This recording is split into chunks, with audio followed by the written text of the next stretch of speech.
Muy buenos días a todos. Les damos la más cordial bienvenida a nuestro webinar llamado Tratamiento Acústico, impartido por el ingeniero Luis Adrián Nava Cabello, quien es asesor comercial en Ciudad de México, en México precisamente. Adrián tiene una amplia experiencia en Soler y Palau. Ha participado en desarrollos de sistemas de ventilación, tanto en sector público como privado, tales como hospitales de primer nivel, centros comerciales, edificios residenciales y hotelería.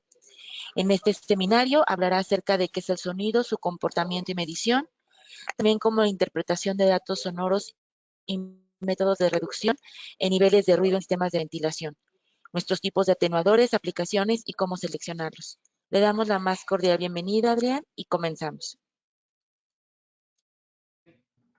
Muchas gracias, Vicky, por esta introducción y muchas gracias a todos los asistentes de esta plática que tendremos el día de hoy. El tema que vamos a tocar, como bien lo mencionaba Victoria, pues es el tratamiento acústico.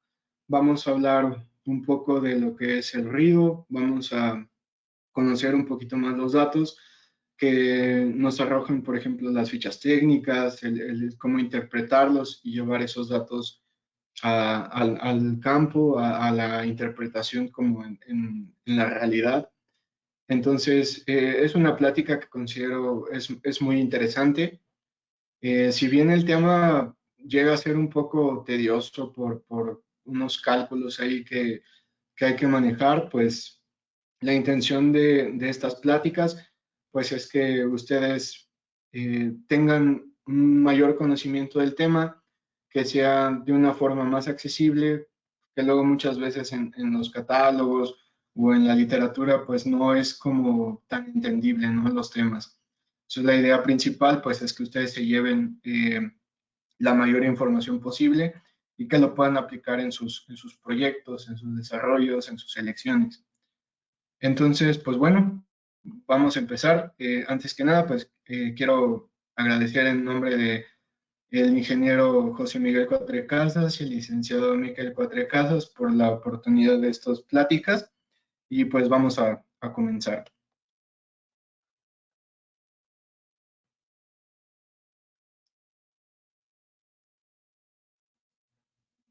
Nuestro índice del día de hoy va a ser una pequeña introducción, qué es el sonido, algunas definiciones, cómo es que se comporta, nuestros atenuadores y cómo seleccionarlos, y al final vamos a dar un pequeño eh, spot ahí de lanzamientos que hemos tenido.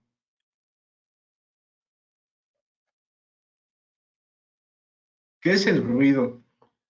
Partiendo de esta pregunta, en algunas otras pláticas que he sostenido en algunas jornadas técnicas y demás, siempre es muy curioso ver eh, cómo interpretan, ¿no? Nuestros colegas el tema del ruido.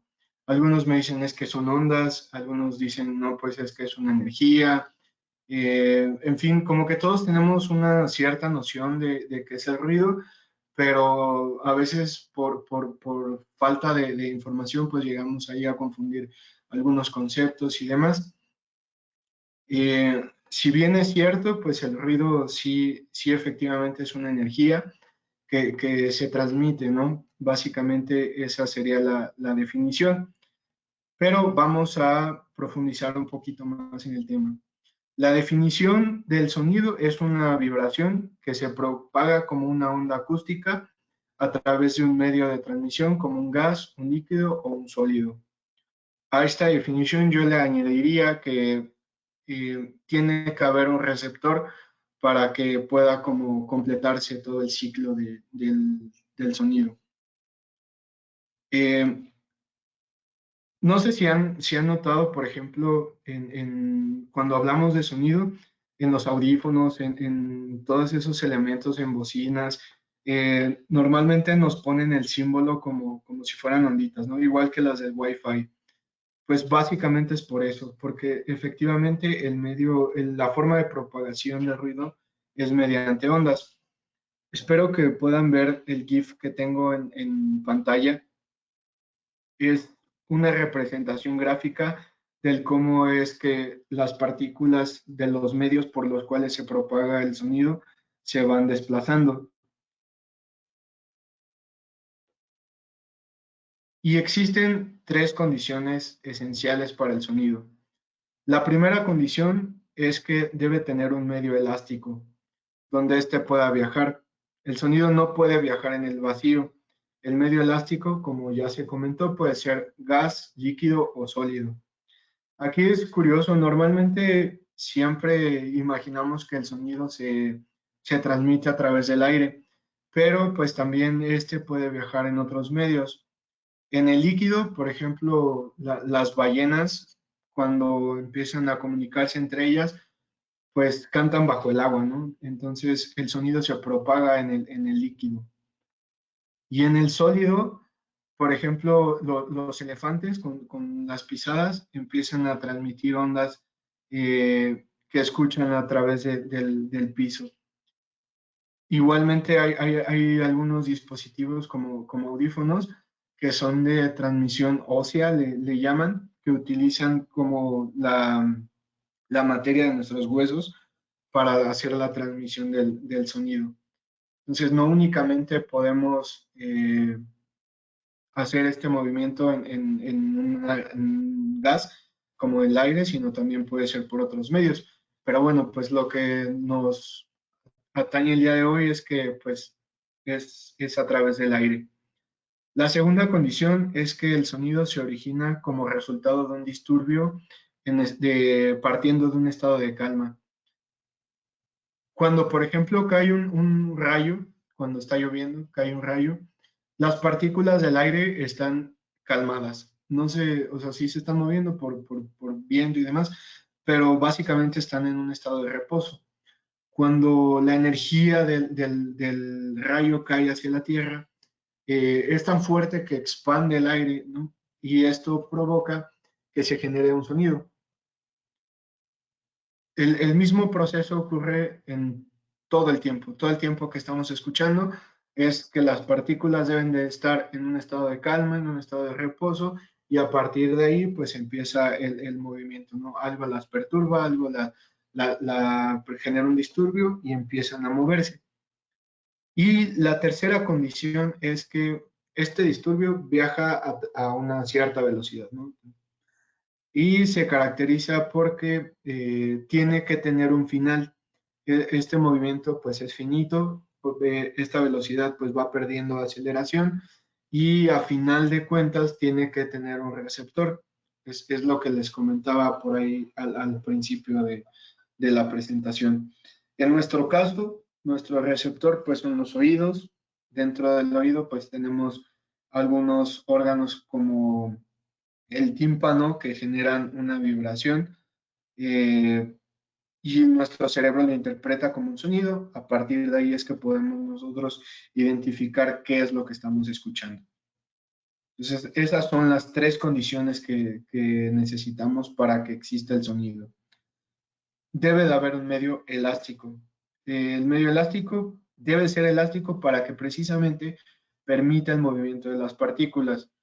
La segunda condición es el que debe de partir de un estado de calma y ponerse en movimiento. Y la tercera condición, pues que debe de haber un receptor. Partiendo de estas tres condiciones, ¿se acuerdan de la pregunta filosófica de si un árbol cae en medio del bosque y no hay nadie para escucharlo, este hace ruido? O sea, si nosotros partimos de las definiciones que vimos previas, pues no, porque no se cumplen las tres condiciones. Sin embargo, pues es un tema que no ha tenido respuesta por muchos miles de años. Bien, la acústica es un arte y ciencia porque el concepto habla de la comodidad.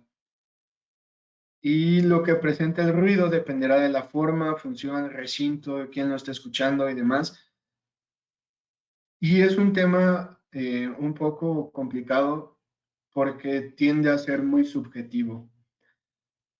Hay un compañero que le gusta escuchar un cierto tipo de música que pues en lo personal no es de mi agrado. Entonces, imagínense, él lo pone a un nivel alto y pues para mí es molesto, ¿no? Es como que estoy escuchando algo que no me gusta. Igual forma, si tal vez yo pongo un tipo de música y a mi compañero pues no le gusta, pues él va a empezar a sentir alguna molestia o demás. Esta subjetividad que presenta el ruido es muy importante que no la tomemos en cuenta al momento de hacer ejercicios reales. Cuando nosotros hagamos selecciones o cuando tengamos algún tema de que nuestros clientes o en nuestros proyectos alguien se queja del ruido. Porque no podemos partir de la percepción de una persona. Parte de la intención de esta presentación es que podamos llevar esa percepción lo más cercano hacia un número real, hacia un número que nos permita trabajar con datos duros. Por eso es que esta subjetividad pues es muy variable, ¿no? Dependiendo del tipo de persona. Ya hablando un poquito más de nuestro medio en arquitectura, en el medio del HVAC, pues la acústica se define como crear las condiciones necesarias para escuchar cómodamente y de los medios de controles de ruido. ¿A qué me refiero con que sea la necesaria? Cuando nosotros decimos un ventilador es ruidoso o tiene un alto nivel de ruido, dependerá muchas veces, más bien en todas las veces, del recinto en el cual nosotros lo estuviéramos colocando. Si nosotros tenemos, no sé, imagínense un ventilador axial que tiene un nivel de ruido eh, de 70 decibeles, nosotros lo colocamos en un hotel, pues obviamente todos los huéspedes nos van a empezar a reclamar, ¿no? Oye, es que el ventilador no me deja dormir y es incómodo para ellos. Pero si ese mismo ventilador nosotros lo llevamos a una nave industrial, donde hay procesos de doblado, de punzado y demás, pues el ventilador no va a presentar la misma, no va a generar la misma molestia a los ocupantes del recinto, porque ya hay otros elementos que están modificando ahí las condiciones acústicas. Entonces, la acústica que nosotros vamos a buscar va a ser dependiendo el recinto, dependiendo el lugar donde la vayamos a colocar y que escuchemos cómodamente de acuerdo a las normas, de acuerdo a las recomendaciones, pues eh, el control de ruido. Hablando un poco más etimológicamente, el ruido viene del latín rigitus, que pues significa rugido, ¿no? Habla de un sonido estridente. La molestia producida por el ruido dependerá de tres cualidades: la intensidad, el tono y el timbre, y de la naturaleza de las personas. Es lo que les comentaba. Cuando el ruido es básicamente un sonido indeseable, este dependerá de qué es lo que estoy escuchando. Aquí, por ejemplo, nos hablan de que puede ser equiparable la definición o como la explicación como el humo de un cigarro. Para la persona que está fumando, pues es placentero, ¿no? Estar fumando un cigarrillo, no le presenta ninguna molestia. Pero a los demás ocupantes, imagínense una oficina que las otras personas no son fumadores, pues ese humo de segunda mano pues empieza a ser más dañino, ¿no? Lo mismo sucede con el ruido. En nuestro caso vamos a hablar como ruido ajeno, es el que no estamos generando nosotros. Este lo puede generar una persona o lo puede generar el medio y va a convertirse de un sonido a un ruido, porque el ruido es un sonido no deseado. Y muchas veces nosotros hablamos de contaminaciones en el aire, de contaminaciones en el agua. Hoy precisamente en Ciudad de México, desde donde estamos platicando, pues hay contingencia ambiental. Las partículas en el aire son muy dañinas el día de hoy y prestamos atención a esos contaminantes, pero muchas veces al ruido no, porque es algo que no percibimos tan efectivamente como, por ejemplo, la contaminación en el agua o la contaminación en el aire. Pero es muy importante. Las siguientes diapositivas veremos por qué es que necesitamos prestarle mayor atención a este tema.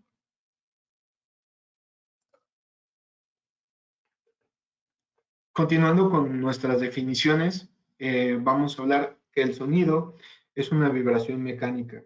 Se propaga a través del medio elástico y es capaz de producir una sensación auditiva.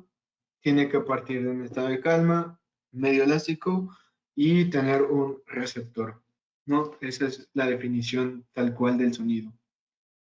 Ahora hay dos conceptos que nosotros manejamos más efectivamente, por ejemplo, en nuestras fichas técnicas: la presión sonora y la potencia sonora, porque nosotros no imprimimos, no presentamos datos en base al sonido, ¿no? ¿Es un sonido alto o es un sonido bajo? Lo que les decía, tenemos que llevar esas definiciones a datos duros. Para esto nosotros vamos a dividir el sonido en presión sonora y potencia sonora. La presión sonora es una variación de presión estática que puede captar el oído humano. La sensación de la variación de un sonido se expresa en forma logarítmica. Y la potencia sonora, que es la cantidad de energía radiada por unidad de tiempo de una fuente de ruido, misma que se expresa en watts.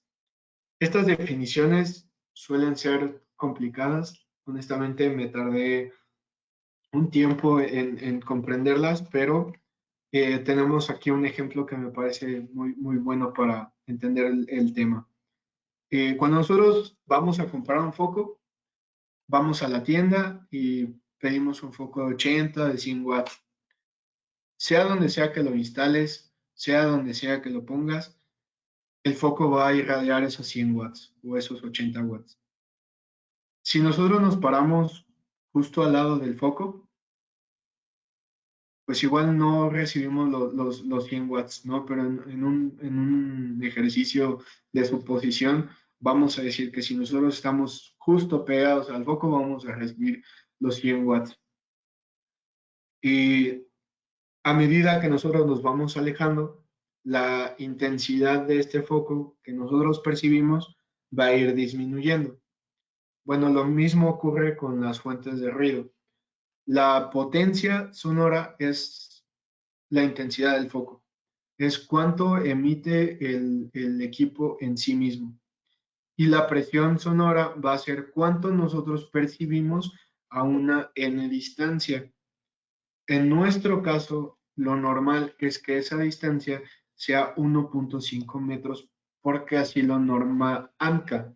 Sin embargo, esta distancia puede ser variable y es muy importante como recomendación que cuando nosotros estemos, sobre todo que estemos analizando dos fichas técnicas de diferentes fabricantes, que en los niveles de ruido prestemos mucha atención en cómo es que lo están midiendo. Imagínense que uno presenta un nivel de ruido medido a 1 metro y el otro lo presenta a 5 metros. Pues la diferencia va a ser mucha. Si nosotros no comprendemos un poco más de cómo es que esto es medido, pues vamos a interpretar que el que está a 5 metros, pues es el que menos ruido hace, ¿no? Porque ahí el número es menor. Pero en realidad no, la idea es que en ambos casos se midan de la misma forma. Entonces, sí es importante este tema. Potencia es lo que genera el equipo en sí mismo. La presión es lo que nosotros percibimos a una n distancia. ¿Cuál es nuestra unidad de medida? Para nosotros poder interpretar el sonido en un número real en nuestro sistema de medición, en nuestro sistema métrico, vamos a hablar del decibel. El decibelio o decibel, con el símbolo dB, es una unidad que se utiliza para expresar la relación entre valores de presión sonora. Un velio equivale a 10 decibelios, por eso es que es decibel, y representa un aumento de potencia en un factor de 10 respecto a la magnitud de referencia.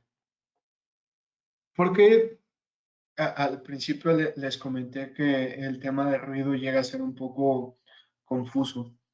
La mayor parte de nuestras operaciones que hacemos al día a día, cuando hacemos una proyección de algún plano, cuando estamos comprando alguna cosa, que tenemos que hacer sumas, restas, divisiones, etcétera, todas esas operaciones son aritméticas.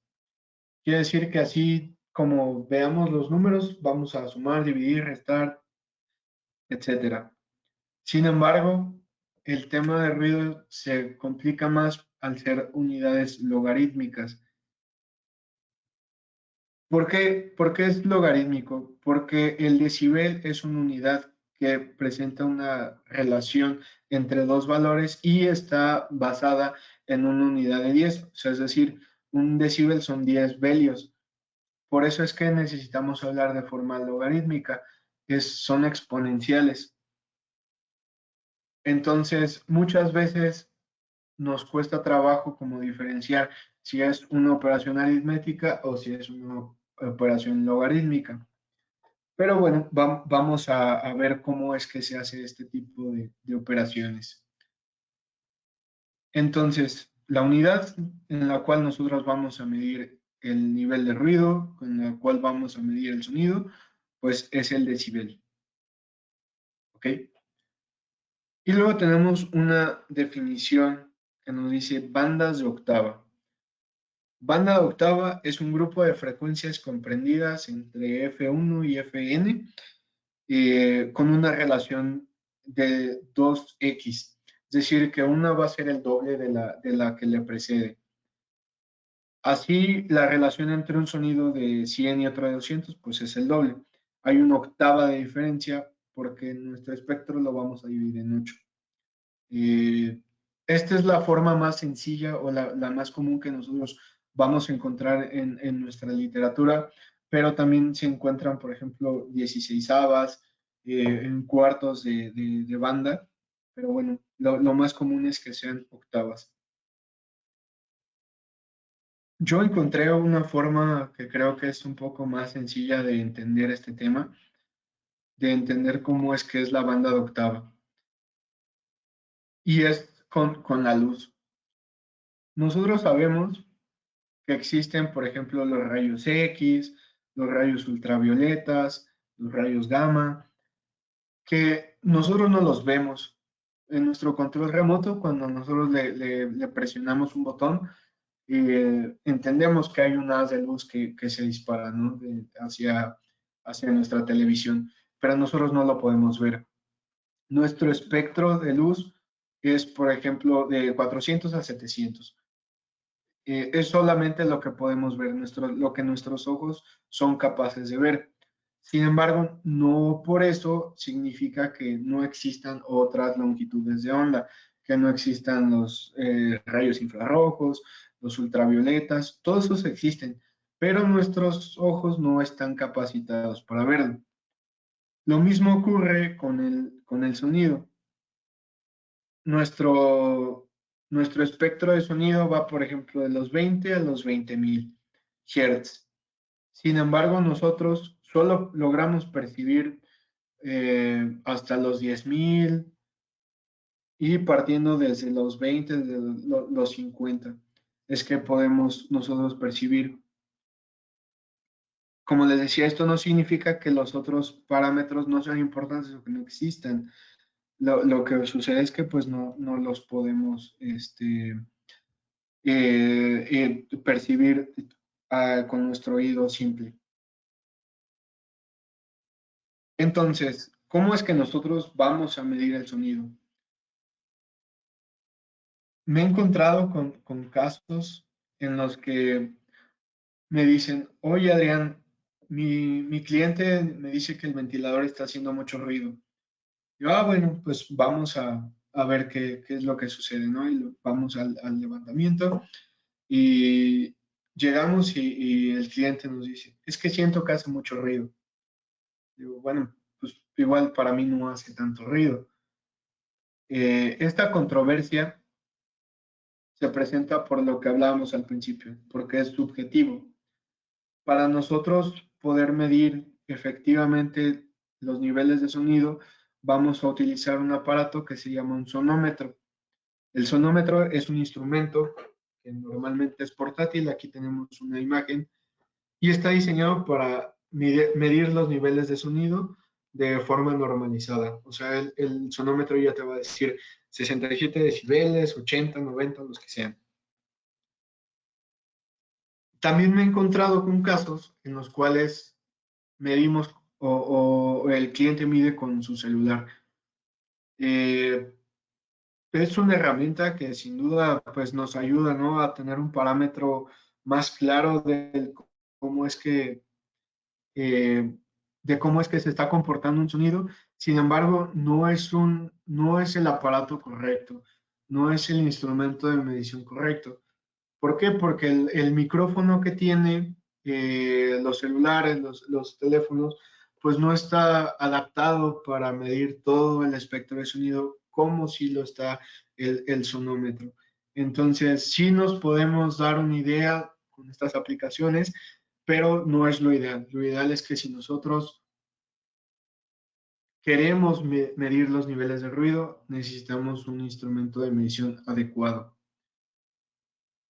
Este responde al sonido aproximadamente del mismo modo que el oído humano y proporciona las medidas objetivas y reproducibles de los niveles de presión sonora. Aquí hay un tema también interesante. El sonido, como ya les mencioné, está compuesto por un espectro muy grande que no necesariamente nuestro oído está capacitado. Sin embargo, el sonómetro, por ejemplo, es tan sensible que sí llega a medir esos niveles. Si el sonómetro tiene la capacidad de darnos esa medición, contemplando todo el espectro sonoro o el que el sonómetro pueda medir. Para que nosotros llevemos esas mediciones y las convirtamos en una escala semejante al oído humano, tendremos que aplicarle un filtro. Este filtro viene a partir de unos datos que son unas curvas de ponderación que se utilizan para compensar la diferente sensibilidad que presenta el oído en diferentes frecuencias de sonido. Es decir, nosotros tenemos un valor que nos mide el sonómetro. Ese valor, para que nosotros lo podamos interpretar a cómo es que un humano lo podría escuchar, tenemos que aplicarle un filtro de corrección, que en este caso va a ser la curva de ponderación A. Es por ello que en nuestra literatura encontramos las unidades de medición eh, como un dBA, un decibel con la escala de ponderación A, con la curva de ponderación A. De ahí parte. Existen otras con otro tipo de aplicaciones para otro tipo de requerimientos, pero pues la que nos funciona a nosotros es porque es la que más se asemeja a la capacidad auditiva del ser humano. Bien, ya mencionamos que el ruido es todo sonido indeseable que molesta o perjudica a las personas. Que el sonido se caracteriza por tener un tono, frecuencia, intensidad o fuerza y distribución espectral, que va desde los 20 a los 10.000, 20.000, etc. ¿Por qué es importante? La OMS ha estimado que al menos 120 millones de personas en el mundo presentan problemas auditivos. Esto debido al ruido excesivo, sobre todo en grandes ciudades. Cuando nosotros estamos en el tráfico, cuando estamos en algún concierto, cuando estamos en alguna reunión donde haya mucha gente, pues normalmente los niveles de ruido pues son excesivos. Decía un experto por ahí que me comentaba que no te das cuenta que perdiste la capacidad de oír hasta que ya no escuchas. Y en ese momento es muy tarde. No hay forma posible de corregir la pérdida de audición. O sea, simplemente todos los aparatos que existen actualmente pues ayudan a compensar un poco, sin embargo, ninguna corrige la pérdida auditiva. Por eso es que es bien importante que nosotros conozcamos más del tema, conozcamos un poco más del daño que causa tener niveles de ruido que nos dañen. ¿Qué es lo que nos puede causar? Alteraciones en la sensibilidad del sueño, disminuye nuestra agudeza visual, aumenta la secreción de ciertas hormonas, la frecuencia respiratoria, taquicardia, ya en algunos casos excesivos, pues llega a ser mortal. ¿Cómo normalmente lo podemos notar? Por ejemplo, cuando eh, nuestras mascotas presentan algún miedo cuando escuchan algún ruido, que hay fuegos artificiales o ruidos semejantes. Eh, hemos visto de casos de mascotas que se mueren, ¿no? De algún infarto, de algún fallo que presentan, y es precisamente por eso. Como sus oídos están más sensibles a ciertos sonidos, pues ellos tienen más problemas al momento de escuchar estos ruidos. Igual para nosotros no, porque no tenemos tanta capacidad, pero si nosotros traspolamos esos afectaciones a nuestros niveles, entonces sí podemos hablar de que nos puede llegar a pasar exactamente lo mismo. En México, por ejemplo, existen dos normas que hablan del tema, una que es la NOM 081 y otra la N la de Secretaría del Trabajo, que es la 011, la NOM 011, que nos habla que todo trabajador expuesto a más de 85 decibeles, aquí por ejemplo nos hablan de la escala de ponderación A, deberá de contar con protección auditiva. Existen tres tipos de ruido que nosotros vamos a encontrar y por qué es importante conocerlos. El ruido continuo, intermitente o impulsivo.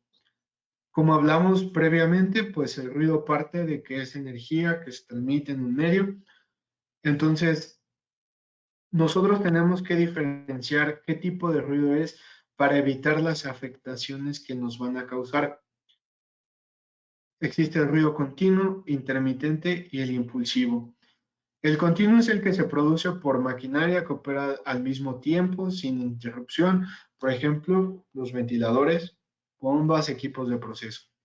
Ruido intermitente es el que se produce cuando la maquinaria opera en ciclos. El nivel de ruido aumenta o disminuye rápidamente. Y el impulsivo es, por ejemplo, cuando hay maquinaria que genera impactos, cuando tienen abruptos, cuando algo explota, por ejemplo, ese es un ruido impulsivo.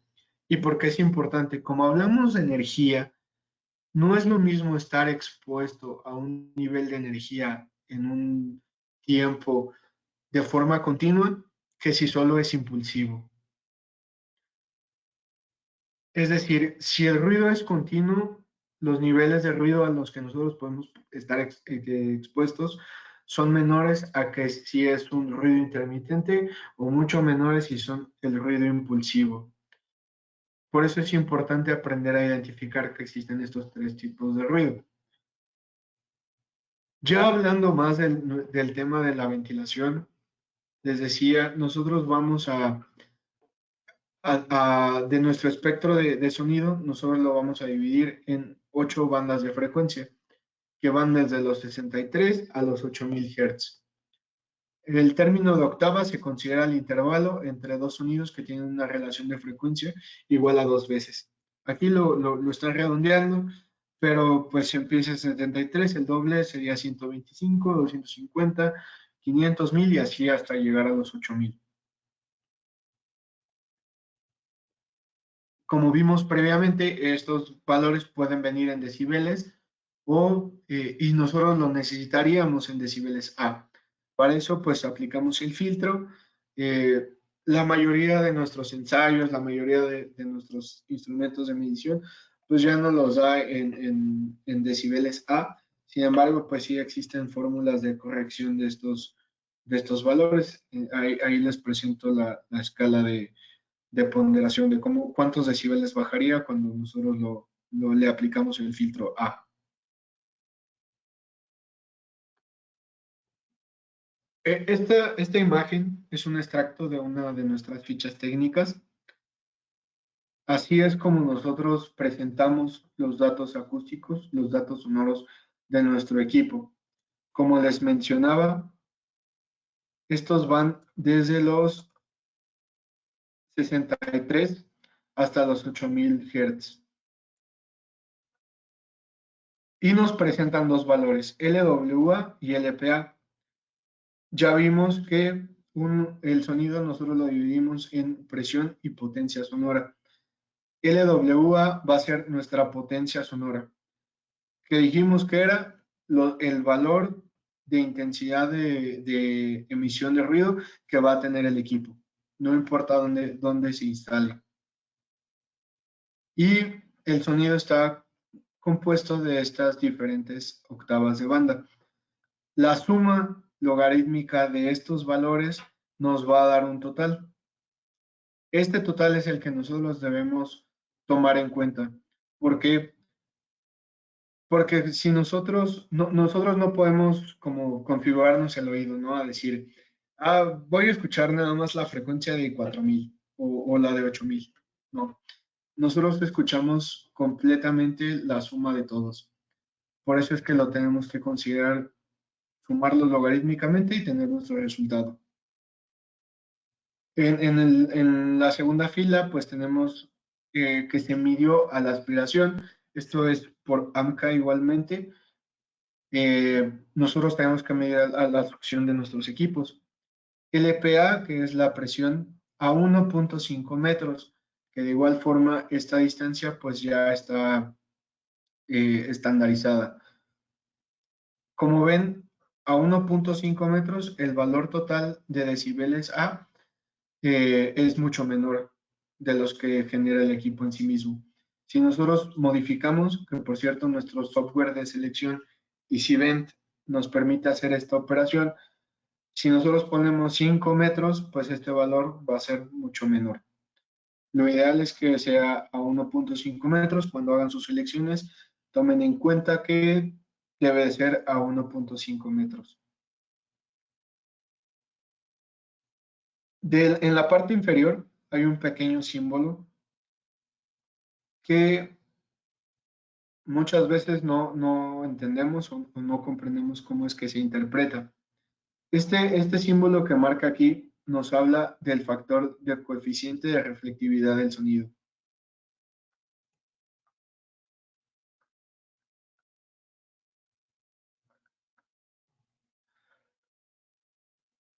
Cuando una onda acústica se emite en todas direcciones sin que haya un obstáculo, esto hay que partir de que solo se lograría en condiciones ideales, no en condiciones de laboratorio.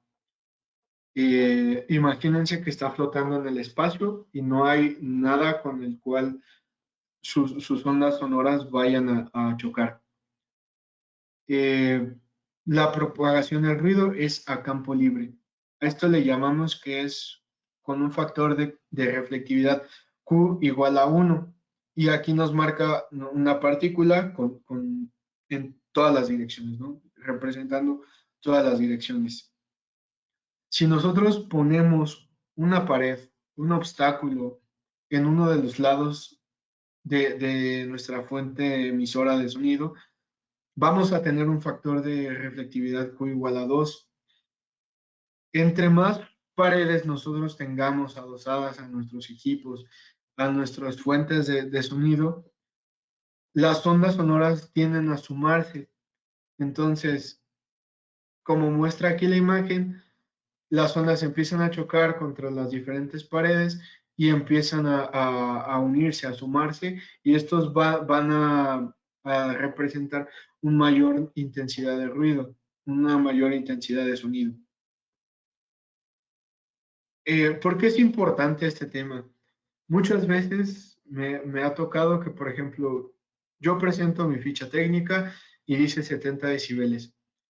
Va el cliente y lo mide en campo y me dice, oye, es que este ventilador me está dando 75. ¿Dónde lo tienes instalado? En un estacionamiento.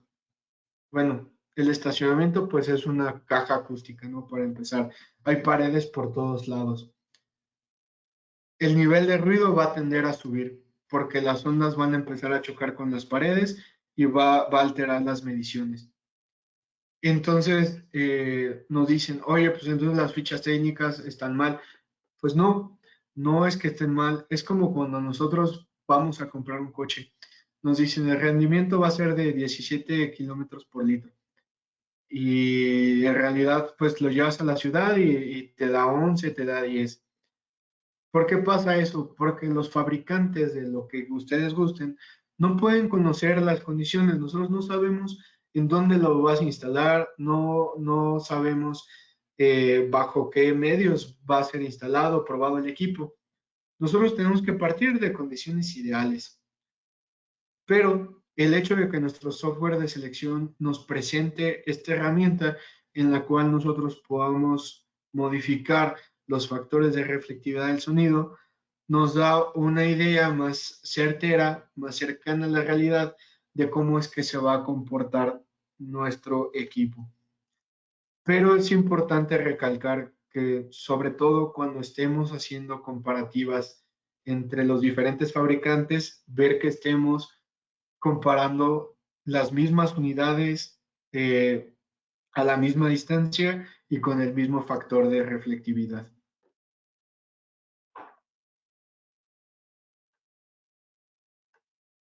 Aquí tenemos la imagen de cómo es que nuestro software de selección nos permite modificar los valores que les estaba comentando. La distancia y los factores de reflectividad del sonido nos permite llegar hasta Q igual a 8, que pues bueno, por ejemplo, lo utilizaríamos para algún estacionamiento. Hablando de la normativa en México, por ejemplo, tenemos la NOM 081 de Semarnat, que nos marca los límites permisibles en dBA en diferentes recintos a diferentes horarios. Aquí es un poco, pues para mi gusto, limitante, porque, por ejemplo, hemos pasado enfrente de una escuela y pues cuando están en su tiempo libre, pues no tenemos 55 decibeles, ¿no? O sea, generan mucho más ruido. Pero bueno, si hablamos de que a partir de 85 decibeles, que sería como el límite donde ya presentaríamos una afectación, un daño a nuestra audición, pues sí, estamos muy bajos, o sea, tenemos un espectro todavía ahí para jugar, ¿no? Nos habla de fuentes fijas en ceremonias y festivales y nos marcan horarios. Por ejemplo, y es interesante, en los festivales solo podríamos estar expuestos 4 horas a un nivel de decibeles de 100. Si este nivel aumenta, el número de horas en las cuales podríamos estar expuestos disminuiría, porque es una relación entre estos dos valores. La otra de las normas es la NOM 011 de la Secretaría del Trabajo, que nos habla de los niveles máximos permisibles en puestos de trabajo. Les mencionaba, a 85 decibeles nosotros tenemos que empezar a usar tapones. La norma nos dice que de 85 a 90 es nuestro rango, ¿no? Donde todavía podríamos no presentar un daño al oído. Pero a partir de 90 decibeles solo podríamos estar expuestos 8 horas. 93 decibeles, 4 horas, 96, 2 horas y así sucesivamente. Como ven, esto es una relación como de duplicidad, ¿no? Es al doble de las unidades de decibeles versus el doble de tiempo en el cual podemos estar expuestos. ¿Por qué? Porque estamos hablando de energía. No es lo mismo, de 90 a 93 decibeles hay el doble de energía en la cual se está emitiendo. Es decir, por eso es que nosotros tenemos que bajar nuestro número permisible de horas a la mitad, porque va en duplicidad. Como les mencionaba, el tema de ruido suele ser un poco complicado porque no son unidades aritméticas. Nosotros vamos a utilizar unidades logarítmicas. Ya existen aplicaciones para nuestros celulares, para nuestros smartphones, donde nos permiten hacer sumas logarítmicas, ya existen calculadoras de decibeles y demás. Pero no está por demás saber, pues, o recordar un poco de dónde es que se hacen las sumas logarítmicas. Lo primero que vamos a hacer va a ser dividir los valores entre 10, utilizar ese número como un exponente en una base 10, sumar los resultados obtenidos, a ese resultado sacar el logaritmo base 10 y después multiplicarlo por 10. Parece complicado, pero no se crean, es más fácil de lo que es. Aquí tenemos un ejemplo. Vamos a sumar 60 y 65 decibeles. Lo primero que nos dice es que lo dividamos entre 10. ¿Por qué entre 10? Porque es un decibel. O sea, es una unidad que son 10 veces la unidad base. Entonces, 60 entre 10 nos da 6. 65 entre 10 nos da 6.5. Ese número lo vamos a poner como exponente de un número base 10. Entonces, 10 a la 6 nos da 1.000.000. 10 a la 6.5 nos da 3.162.267. Estos números de 1.000.000 y 3.000.000 ya son unidades aritméticas, entonces ya los podemos sumar de forma regular. A este resultado ahora lo tenemos que volver a convertir en un número logarítmico. Entonces, vamos a sacarle el logaritmo base 10 a ese número y a este resultado lo multiplicamos por 10. De esa forma, 60 más 65 nos va a dar 66.19 decibeles. Como ven, es un camino como de ida y vuelta, ¿no? Como si estuviéramos traduciendo algún lenguaje. Lo tenemos que pasar de un número logarítmico a un número aritmético y de ahí volverlo a convertir en un número logarítmico. Entonces, es relativamente sencillo este tema. ¿Por qué les digo que es necesario que nosotros sepamos hacer esas fórmulas? Porque para nosotros seleccionar un atenuador vamos a ocuparlas. ¿Qué es un atenuador? Es un filtro acústico. Es un elemento que va a disipar o absorber la energía acústica y existen de dos tipos, pasivos y activos. En nuestro caso solamente vamos a hablar de los pasivos porque su capacidad de reducción de ruido se basa en la absorción de gran parte de la energía incidente en el interior de los conductos. Soler y Palau maneja atenuadores cilíndricos, cuadrados, louvers y únicamente esos, pero existen, por ejemplo, los conductos revestidos y las rejillas acústicas. También existen los atenuadores activos, por ejemplo, en los audífonos más modernos que parecen como cancelación activa de ruido, pues básicamente el audífono trae un micrófono, este micrófono interpreta lo que está escuchándose en el medio y emite un sonido igual pero contrario.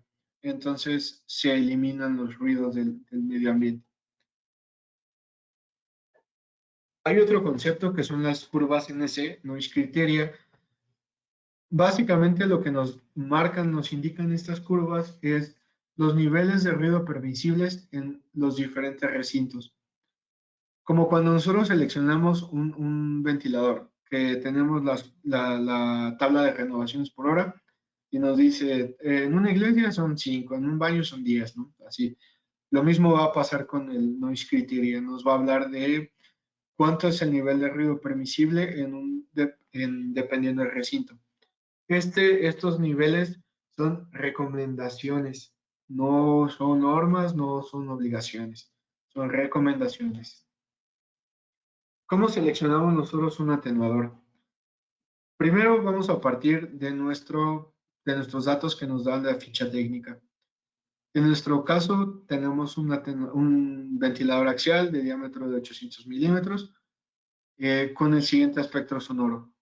Y tenemos las bandas de octava que nos marcan 64, 86, 84, etc.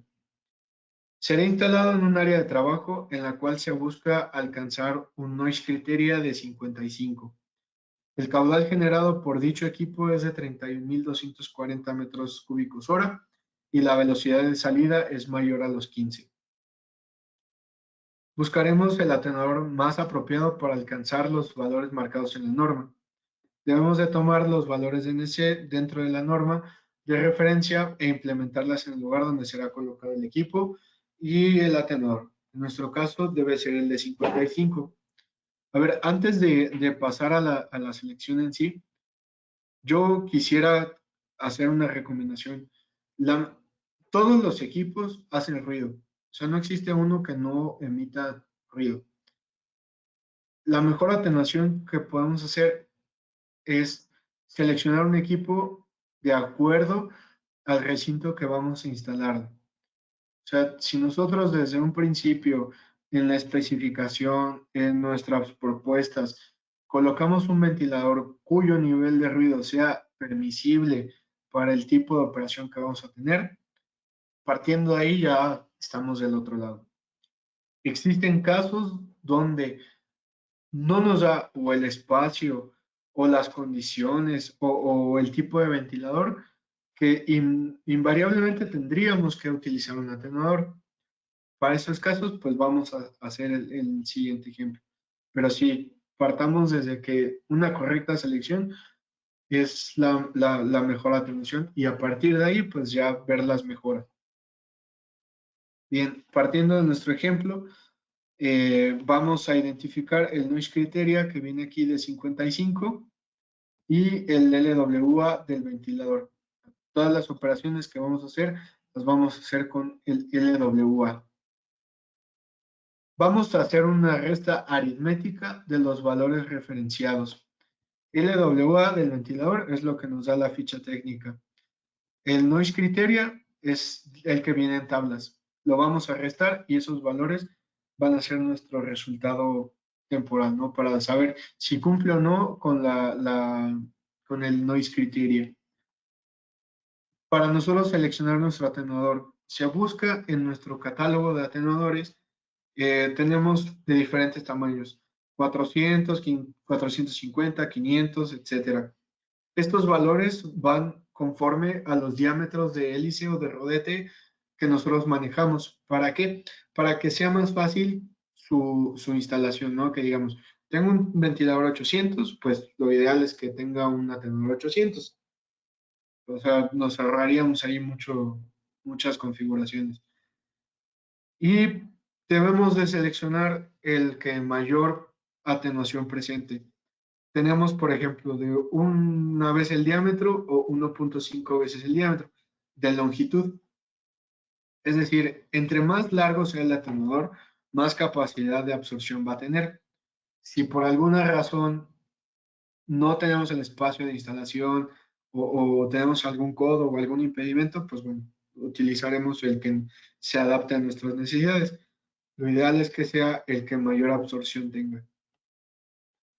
Aquí estamos seleccionando el de 1.5 metros y una vez elegido el espectro correspondiente, vamos a restar aritméticamente los valores de atenuación por octavas de banda. Es decir, 1 por 1, 64 menos 0, 64.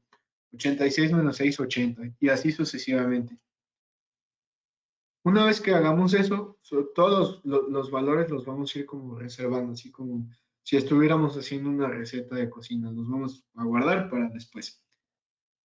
Una vez con este aspecto atenuado, vamos a revisar el efecto que se genera por la velocidad de paso dentro del atenuador. Y para ello recurriremos a la tabla de atenuación general y tomaremos el espectro sonoro correspondiente a la velocidad que nosotros seleccionamos. En nuestro caso fue la de 15 metros sobre segundo, entonces seleccionamos la que dice mayor a 15 y nos llevamos estos datos que nos marcan. Ahora sí, vamos a sumar logarítmicamente hasta obtener el espectro sonoro del ventilador silenciado. Tenemos la primera línea, es del ventilador en sí, con la atenuación. Luego se suma el sonido regenerado y finalmente se tiene el valor que le va el valor del nivel sonoro que va a tener el ventilador una vez atenuado. Entonces partamos desde que el ventilador, por ejemplo, en 1000 Hz tiene 98 decibeles a 73. Entonces sí hay una diferencia considerable cuando nosotros utilizamos atenuadores. Algunos tips que podemos comentar, o algunas sugerencias, las diferencias entre nivel sonoro. Si nosotros, por ejemplo, tenemos dos equipos que dan 65 decibeles, pues la suma de esos dos va a ser 65 más 3. Si nosotros tenemos tres equipos, pues va a ser sumar 1.8, 4, 1.5 y así sucesivamente. Pero como ven, va disminuyendo. Cuando tenemos más de 10 equipos con todos el mismo nivel de ruido, eh, los valores de cambio de decibel son muy chiquitos, entonces los podemos despreciar. Y del otro lado tenemos cambios, cómo es que percibimos, ¿no? A veces vemos un ventilador con 68 decibeles y otro con 65 y decimos, pues nada más son 3. No, 3 decibeles es un cambio sensiblemente percibido, 6 decibeles muy perceptible, 10 decibeles es el doble de la intensidad, 20 mucho más ruidoso, silencioso. Y aquí presentamos nuestros atenuadores con los que contamos. Los ATR son atenuadores acústicos rectangulares. Tenemos cilíndricos, tubulares, sin núcleo y con núcleo, dependiendo su operación. Se puede instalar, por ejemplo, en ventiladores tubaxiales, en la parte de la succión de los equipos Benset. El Luber acústico, que para mí es un equipo que nos ayuda bastante con nuestras elecciones. Este lo instalamos, por ejemplo, en un ventilador axial con un wall housing. Lo podemos instalar a la succión o a la descarga y encapsular por completo el equipo. Entonces, los niveles de ruido que bajan son muy altos. Para ustedes ahorrarse toda la explicación que les acabo de compartir, ya tenemos una herramienta en línea que nos permite seleccionar los atenuadores acústicos. Aquí les dejo el link, pero pues también está en nuestra página web. Con esto nosotros terminamos nuestra presentación de los atenuadores. Aprovecho la oportunidad para platicarle un poquito de nuestros lanzamientos del año, del 2024, lo que va del año. AGE es nuestro equipo que ya teníamos previamente, se eligieron mejoras considerables en su performance. Se eliminó también el tamaño 800, actualmente solo tenemos tamaño 1000 y 1250, pero ¿qué buscamos con este cambio? Pues un menor tiempo de entrega y una mayor versatilidad para sus aplicaciones. Construido totalmente en lámina galvanizada, con malla integrada y sus persianas, para que ustedes lleguen a su estacionamiento, su nave industrial y lo puedan colocar sin problema. El AGT, los dos son trifásicos, solamente disponibles en 230 volts y con caudales que van desde los 10.670 hasta los 19.000 CFM a descarga libre.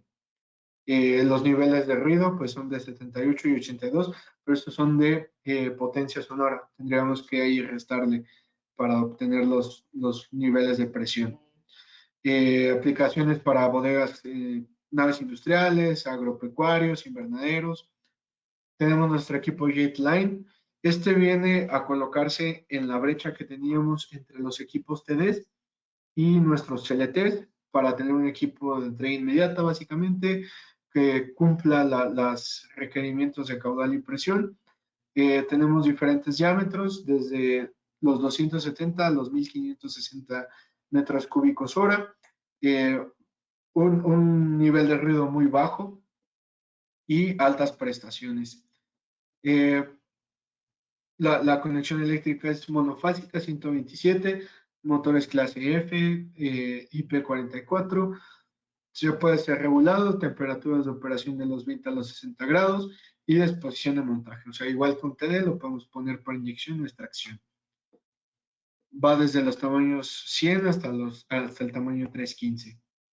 El LCM es un equipo centrífugo simple aspiración de álabes curvos atrasados, de rotor externos que le llamamos por acá.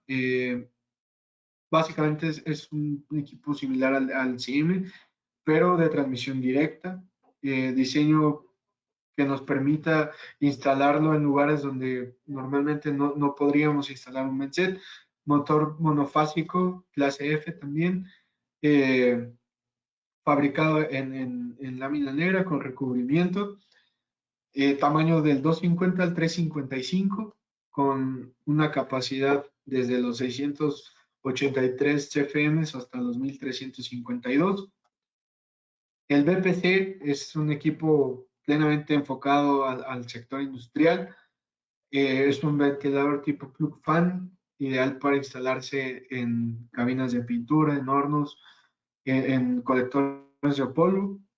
Tenemos para caudales y presiones regulares y altos caudales y presiones. Álabes curvos atrasados y puede ser fabricado en sentido CW o CCW. Transmisión directa o por las bandas y con motor electrónicamente conmutado. Como les decía, puede instalarse en muchos tipos de recintos, en cabinas de pintura, en algunos colectores, en calentadores, manejadoras, etcétera. También puede ser fabricado para aplicaciones de altas temperaturas. La CFK es un equipo que a mí en lo personal me gusta mucho, porque a raíz de la pandemia, no sé si les ha pasado a ustedes que nos piden cada vez más etapas de filtración, ¿no? Las capacidades de nuestros equipos deben de ser cada vez mayores y muchas veces nuestras unidades convencionales pues no alcanzaban a cubrir, ¿no? Teníamos ahí que hacer algunos ajustes a lo común. La CFK viene a cubrir esa oportunidad. Son unidades de filtración, cajas de ventilación, que puede ser modulares, tiene su sección de filtros y nosotros lo podemos tener con diferentes etapas, hasta dos etapas únicamente. Salen normalmente con filtros metálicos y filtros MERV 8. Finalmente, pues como saben, Soleri Palau es una marca internacionalmente reconocida. Cada 6 segundos, cada 6 segundos en algún lugar del mundo se instala un producto de nuestras marcas. Agradezco mucho su atención, su participación. Espero no haber sido muy tedioso el tema. La verdad es que es muy interesante. Y pues bueno, quedo ahí a la espera de su sección de preguntas. Muchas gracias, Adrián. Comenzamos con la primera pregunta. Para hacer cálculos acústicos en el interior de una oficina o auditorios, ¿qué valor se debe tomar para los ventiladores? Pues mira, dependerá mucho de tu ruido de fondo. El ruido de fondo es el ruido que normalmente tienen los recintos sin que se involucre, en este caso, pues el ventilador. Si tu nivel de ruido es de 50, así tengas un ventilador que te dé 45, cuando haga la medición vas a tener 50. Entonces, dependerá mucho de tu ruido de fondo, pero pues una conversación normal en una oficina, todo callado, estaríamos hablando de unos 55 decibeles.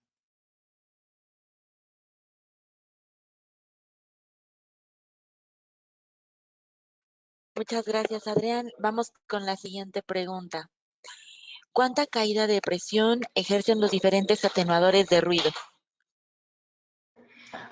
Va variando el tipo de atenuador que se tenga, pero la intención y la función principal es que el atenuador presente absorción de la energía acústica, pero no presente impedimentos para el movimiento de aire. Para esto podría recomendar que, por ejemplo, el Uber acústico, hablamos de que sea máximo 0.2 caída de presión, y así dependerá también del caudal que se tenga, pero realmente no presentan mucha caída de presión.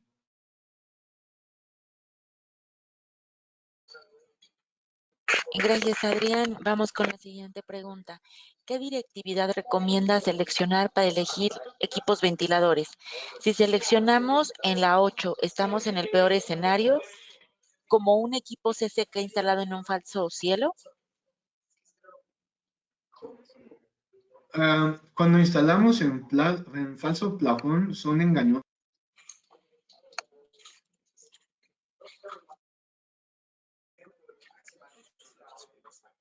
Perdón. Cuando seleccionamos para un falso plafón, los equipos suelen ser engañosos, porque cuando hacemos la medición, normalmente lo hacemos sin la tapa. Cuando nosotros colocamos la tapa, pues tiende a bajar. Pero sí, los niveles de ruido que nosotros tenemos en QD8 son como el peor escenario que nos podemos encontrar. Yo normalmente lo hago para un estacionamiento en donde todo esté cubierto de paredes, pero sí podríamos hacer el ejercicio, ¿no? Te recomiendo que puedas ir jugando con los diferentes valores para que veas cómo es que se va comportando. Gracias, Adrián. Vamos con la siguiente pregunta. ¿Hay atenuadores para todos los modelos de equipo, por ejemplo, para JetFan centrífugo o JetFan axial? Por ejemplo, nuestros ventiladores jet fans tubulares ya traen integrados sus atenuadores. En el caso de los que son tipo silbato de perfil bajo, los IFs, el nivel de ruido que presentan es muy bajo. Entonces no veo necesario que se utilice un atenuador. El principal limitante que tenemos para instalarlos es la forma que tienen. O sea, tendríamos que hacer como transformaciones de nuestros ductos para poderlos instalar, pero en el caso de los JetFan, los tubulares ya vienen con atenuadores.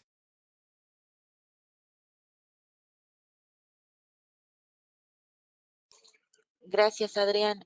Vamos con la siguiente pregunta. ¿Se puede colocar un atenuador a un ventilador TD de gran dimensión ya instalado? Sí, de hecho, tenemos unos especiales para ustedes que son los SIL.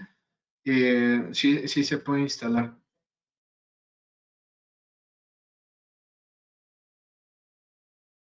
Gracias, Adrián. Siguiente pregunta. ¿Hay alguna condición limitante para determinar si un cierto factor de reflectividad es bueno o malo?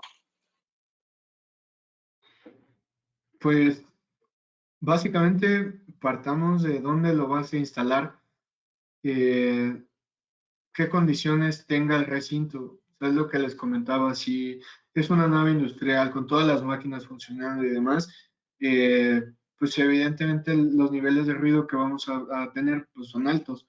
Pero si es un lugar donde el recinto es muy callado, donde no hay ruido de fondo casi, pues sí tendríamos que tomar en cuenta esos valores. Les digo, los factores de reflectividad son en base a cómo lo vas a instalar y las condiciones de operación que va a tener el equipo. Muchas gracias, Adrián. Con esto terminamos nuestra sección de preguntas. Agradecemos tu tiempo y sobre todo que nos brindaras todo tu conocimiento. Les agradecemos también a todos por su presencia y participación y posteriormente les estaremos invitando a nuestro nuevo webinar que se dará en el mes de junio. Que tengan un excelente día. Muchas gracias, Vicky. Gracias a todos.